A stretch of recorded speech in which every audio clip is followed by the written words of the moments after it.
War can have a massive impact on how and what we eat. Disruptions in trade routes, embargoes and blockades of countries, and rationing are all parts of war that can quickly alter the economic and food landscape of a country. In fact, during World War I, the United States government pushed the message, "Food will win the war." From rationing ingredients to altering recipes, here are some unexpected ways war has changed the way we eat. During World War I, the Great Depression, and World War II, milk, butter, eggs, and even sugar were either being rationed or were hard to come by for many American families.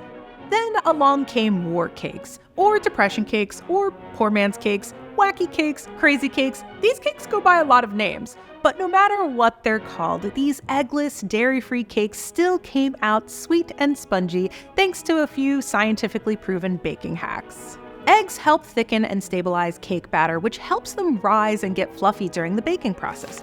So when eggs weren't available, bakers would use vinegar and baking soda instead. The chemical reaction of these two ingredients acted as a leavening agent. The fats provided by butter were replaced by vegetable oil or vegetable shortening, and instead of milk, which would help bring the batter to the right texture, hot water was used. See if bakers were feeling adventurous and wanted to add a little extra flavor.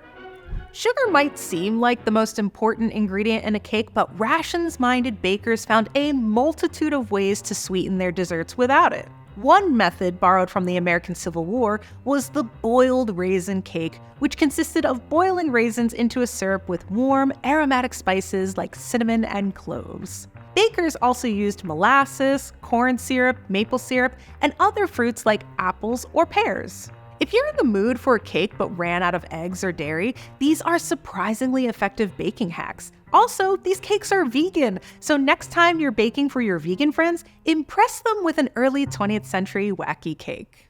At the legendary Café du Monde in New Orleans, they serve up a coffee tradition that has been used throughout several wars across the globe. In the early 1800s, coffee drinkers started blending their coffee with chicory root, a substitute that has a similar flavor to coffee without all that caffeine. The practice was really popularized by the French during the Napoleonic Wars. But the practice of stretching coffee or replacing it entirely with chicory root wasn't just done in Europe. The French exported that practice across their many colonies, including North America's Louisiana Territory. With access to the Gulf of Mexico and the Mississippi River, the port of New Orleans became an important stop in the French coffee trade. By 1840, when New Orleans was under control of the United States, it was the second largest importer of coffee in the country. But during the American Civil War, a blockade on the port of New Orleans stopped the flow of coffee from coming in, and as a result, the people of Louisiana used coffee alternatives like toasted barley or wheat, acorns, beets, and the tried and true chicory root.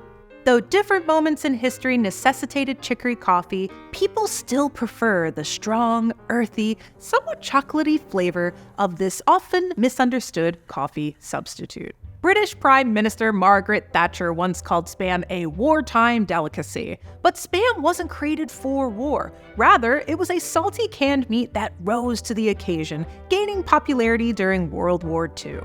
Spam was developed in 1937 as a means of selling pork shoulder, a cut of meat that wasn't necessarily flying off the shelves. Because the United States was in the throes of the Great Depression, it quickly became popular. It was a budget-friendly, shelf-stable meat that didn't have to be refrigerated.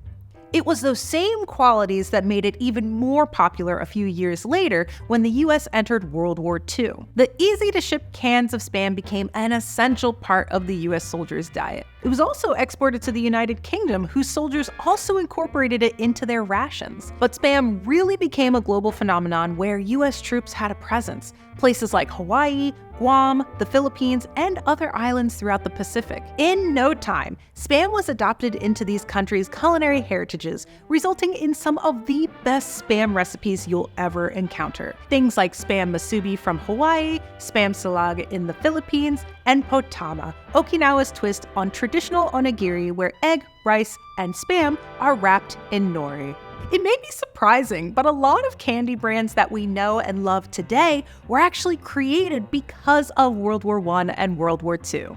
Although sugar was rationed during the early 20th century, production of sugary sweets in the United States actually increased. That's because candy makers like Hershey, Necco, and Mars were developing new candy recipes that the military could use to feed soldiers. Sugar gave soldiers a quick hit of energy. It was high in calories, and candy overall is just fun and would boost morale. Peanut chews, a famous candy in Philadelphia, were developed in 1917, specifically with the military in mind. They were portable, high in protein, and had the sugary sweetness that made them enjoyable and gave soldiers the pick-me-up energy they needed on the front lines. That same year, the United States government bought up an entire year's worth of Necco wafers. The virtually indestructible candy had a shelf life of 2 years and could sustain extreme heat and extreme cold. By World War II, the military returned to candy makers for more sweet innovations. M&M's popular slogan, "It melts in your mouth, not in your hands," came from the fact that they were developed specifically not to melt when given to American soldiers overseas.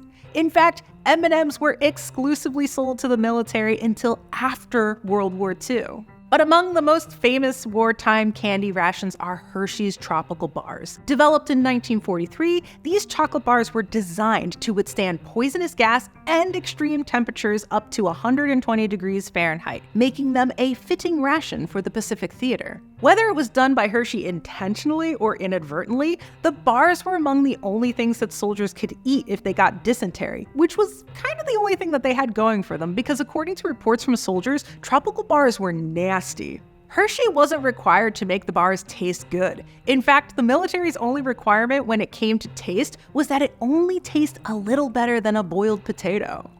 After World War II, tropical bars became part of standard military rations and were used during the Korean War, the Vietnam War, and were even on board the Apollo 15 mission to the moon in 1971. Some war-era foods were created purely through necessity and disappeared from our kitchens in times of abundance. But others have a life long past the eras of scarcity they were born in. Are some of these wartime rations still in your pantry? Let us know in the comments.